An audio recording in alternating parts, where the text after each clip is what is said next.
Well, good morning. Pastor Greg here, Harvey, North Dakota, Faith Lutheran Church. Coming to you with my midweek message, my midweek check-in. I just want to apologize for my voice. I'm kind of getting over this little bit of a cold I have, and so my voice is not catching up with how I'm feeling. I'm feeling much better. Not that I felt bad. I just had a pretty runny nose and stuff, but you don't need to know that. That's not something we need to discuss. So, anyway, beautiful day here in Harvey. We're supposed to be up into the 70 range for April. That's a beautiful day. A little breeze out there and a little cloudy. We still need some more moisture to continue our growing season and planting season. So we'll pray for rain and moisture in one way or another. So last Sunday was a wonderful Sunday. We had 5 youth affirm their baptism, and we had a good number of people in church to celebrate that. So that's always good to see. So we're glad to have done that. This week we're going to bless the quilts that the women have made over the last yearish, and we will do it as we've done in the past. We weren't able to do this last year, but this year we're going to get them all laid out again, and we'll lay hands on them as we pray over them Sunday morning. Also on Sunday, we're going to have a baptism. Baptisms are always wonderful events as well. We're glad to be able to gather together and do that. So I'm looking forward to that baptism. It's interesting, and I'll come back to baptism a little bit later. The text for one of the texts for today is addressing a little bit of that, part of it anyway. Then the following Sunday we will celebrate our graduates. You know, there's a list, and I didn't grab it before I started this video. And as you know, when I start the video, I keep going. So I don't have the list of graduates. Sorry. I'll have it next week for you. They're invited to join us on that Sunday in their gowns. And also we will have a little bit of a reception. But we're going to do the reception before. So we'll have some breakfast goodies, coffee, juice, those kind of things to help celebrate that. Then after that, we kind of settled into almost our summer routine, but not quite yet. And I won't go into that after until we get there. That's where I am. So that's really what's going on in the church. It's good to see people coming back. We're just glad to see you. If you feel comfortable coming and worshiping with a group, then do join us. We are always glad to see you. Of course, if you're still concerned or if you still feel that you're vulnerable, then you're certainly welcome to continue to watch us on our live stream YouTube channel. And we'll continue to do that. For as long as we can. There's no reason we should stop it. So that's good news for us. So we're glad to see that there's a good number of people who are watching online as well still. Well, that's really what I have about that, and I don't want to overdo my voice today, so I'll move on to the text I'm kind of leaning towards for Sunday. Of all the texts that we have, the texts for Sunday are Psalm 22. Read the whole thing. I know we're only supposed to read certain sections of it, but go ahead and read the whole thing. Then 1 John 4, 7 through 21, and John 15, 1 through 8.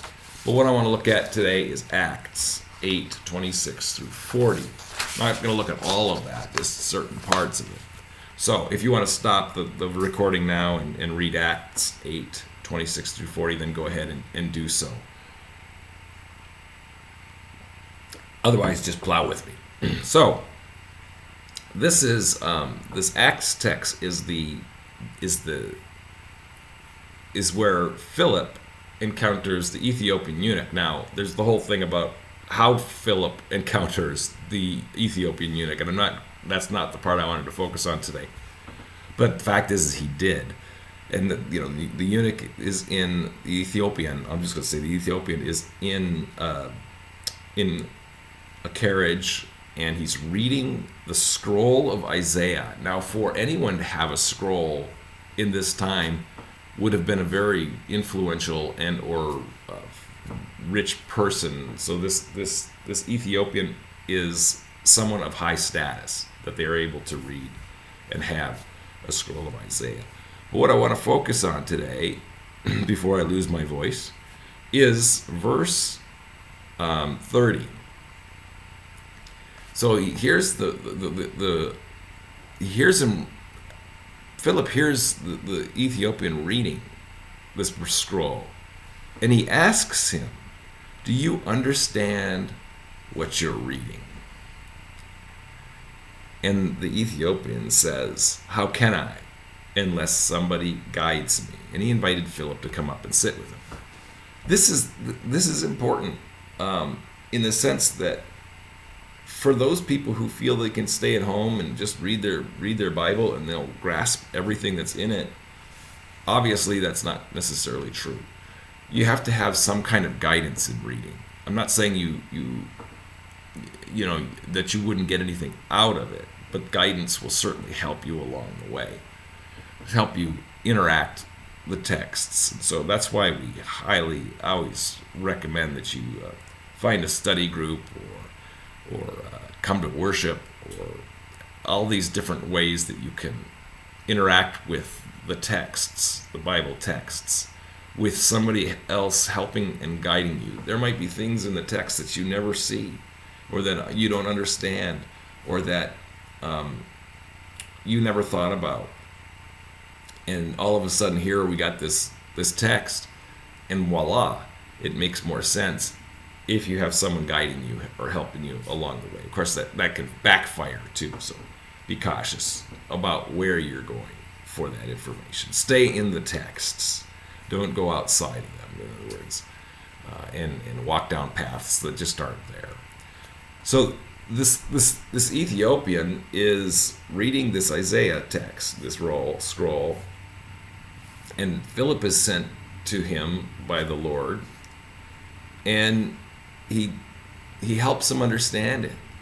And so, but what Philip is doing is he's helping the Ethiopian understand that Isaiah text and how it interacts with the Gospels or the New Testament texts. And that's really important, that to understand that the Old Testament points to the New Testament. The New Testament points back to the Old Testament, and that they both support each other, and they're both necessary. And so you can't just put one aside and only stay in one side. You have to continually go back and forth. And that's kind of what Philip has done here, is he's helped this Ethiopian understand the text because of the way that he was reading it. But what I'm getting at here too, or where I'm headed towards as well on this day, is we have a baptism on Sunday. And this text in verse 36, they're continuing on the way. It says, "As they were going along the road, they came to some water. And the eunuch says, 'See, here is water. What prevents me from being baptized?'" What prevents me? What prevents me from doing anything? But baptism is this beautiful event, and as a sacrament in the Lutheran Church, when we baptize a child, we are washing. The Lord is washing away that original sin from that child.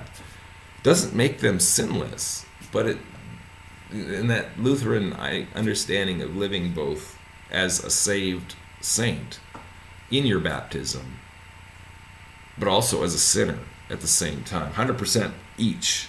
And that's kind of where we live. But this eunuch is asking, what's preventing me from being baptized? Well, nothing. Absolutely nothing.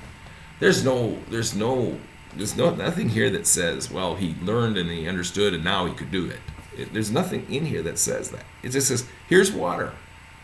What's stopping me from being baptized? Well, nothing. And so he commands the chariot to stop, and they go down and they baptize the Ethiopian. Beautiful imagery for me.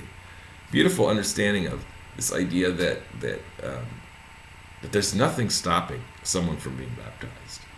Absolutely nothing. There's no requirements. There's no nothing that you have to do, because this is being done. Even though I'm, as a pastor, an active participant in this baptism, I'm not doing anything other than pouring water on a child or an adult, and that it's the Holy Spirit coming through the Word and the water that makes that all work. And I just trust that it does, and I believe that it does. And so that's kind of where I am this week. So that's what I'm going to say about that.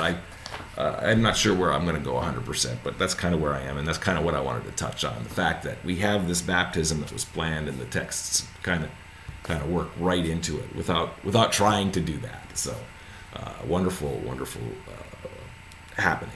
So I've talked on much longer than I thought I was going to. So that's all I'm going to say about that. Prayers this week, I said earlier as we were beginning to pray for rain. We need rain so that these crops can begin to grow and become healthy, and we can begin to the process that we have of feeding the world. And that's an important thing to understand, is how far out our people here in the middle of nowhere in North Dakota. Not that I think this is middle of the nowhere, but how our people here reach out to the whole world in what they do. That's a beautiful, beautiful thing. So pray for rain. Pray for those people who are on our prayer list, and continue to pray for peace, peace in the world. The world is just topsy-turvy here, all over, not just here, not just in the United States, but everywhere, and much worse in other places. We have it pretty easy here when we stop to think about it. So pray for all of those as well. Well, that's kind of where I'm going to end today. Grace and peace to you today, and this day forward. May the Lord bless you, and may you be a blessing to someone else. And have a great day, and do take care.